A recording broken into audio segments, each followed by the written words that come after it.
Hi, this is Matt Finch, and this video is probably going to be part of a short series. We've had a lot of people on the Discord channel and on the Facebook groups ask about where they ought to start campaigns in the Lost Lands, sort of focusing on the idea that you begin at first level and then move on from there. And there are obviously lots and lots of possible starting points in the campaign and the campaign setting. And so one by one, I'm going to try and address those. I'm starting with the module Rogues in Remballo, just because since it's one I wrote, I'm more familiar with it than I am with some of the other ones, like Stoneheart Valley and Lost City of Baracus, which are two of the other areas where you can start out parties, and there are probably at least 10 of these. But the Rogues in Remballo adventure is designed for first-level characters. It's also probably the least expensive to get a hold of. It's last I looked, it was $2.50 on the Frog God website in PDF form. Don't think that there's a Dead Tree copy that's available now. In terms of where it is, it's located in the area that's covered by the Borderland Provinces book, which I'm having real trouble managing to center on my screen here. This is a campaign area in the Sinar Coast region, and it covers about a half of the Sinar Coast region map.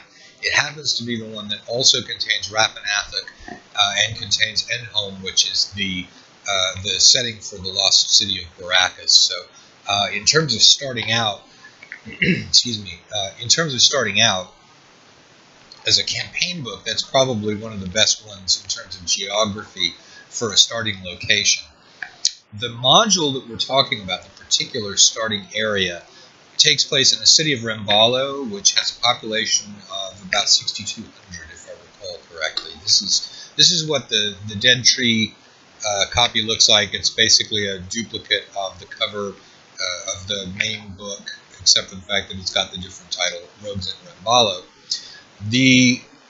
This particular adventure, first of all, I think I should say, is not a good adventure to begin with if you've never been a dungeon master before. This is probably not the one. And the reason being, even though it's targeted for first level characters, the adventure itself is probably a little complex for somebody who's starting for the first time as a DM. So, also I should say this is available in 5th edition. It's available for Swords and Wizardry, and it's available for the Pathfinder role-playing game. So, regardless of which one you play, we've got an adapted version for each of those three systems.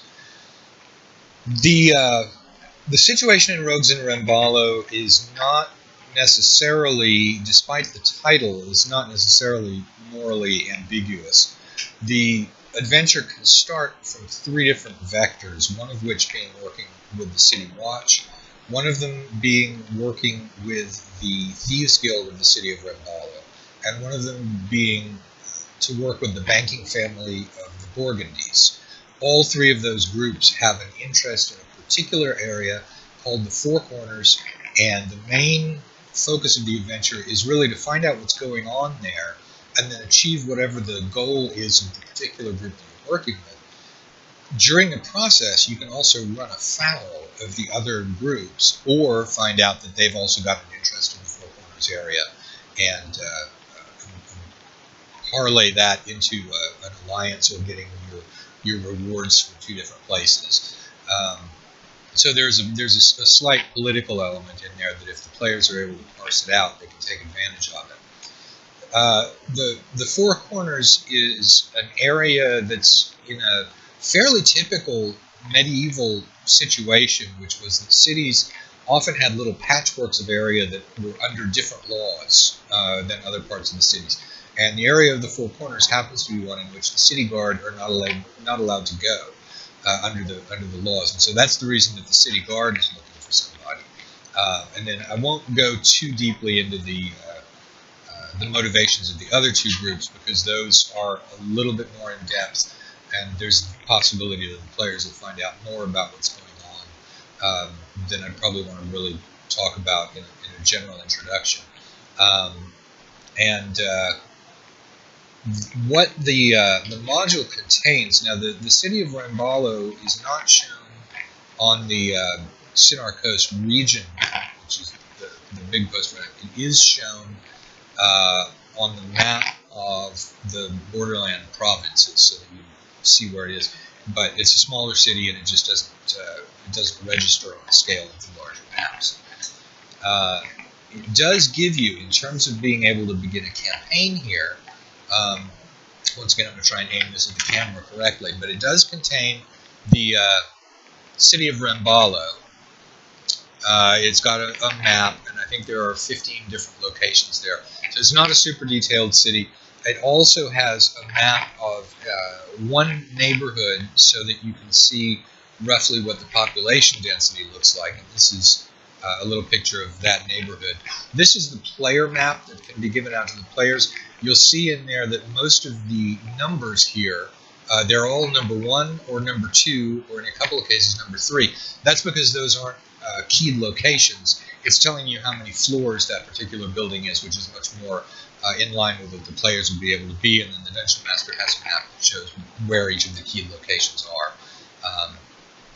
Anyway, that it's because of the fact that it puts you into some sort of connection with one or more out of 3 different power groups in this little city.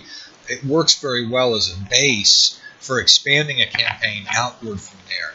It's not the first in any sort of series. Once you have played this adventure, you're basically free or abandoned, depending on how you want to look at it, to move on to adventures that you created yourself, or just following the general theme of the Borderland provinces to look at the larger scale map and say, okay, now you're traveling, and have the characters take to the road and go and see what they can find out there in the wild world.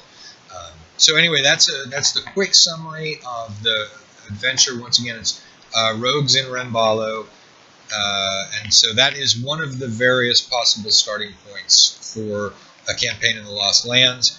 I guess the only other thing that I would say is that the Borderland provinces in general have sort of a feel of Provence, France, during the Middle Ages, roughly between 1100 and 1200, 1100 and 1250. Only it's very much with a fantasy spin. If you've read Jack Vance's Lioness, it's got an underpinning a little bit like that. Where it's like many of the things in the Lost Lands, where things appear normal and even possibly historical on the surface, but as soon as you dive under the surface and start learning what's going on, there are lots and lots of sinister surprises there, and so that's a characteristic of the way that Frogbound writes games generally. I think I will stop it there, and we'll be talking more in later videos about other places where in the Lost Lands where you might choose to start off a campaign. So I'll sign off with the enjoy the game and imagine the hell out of it.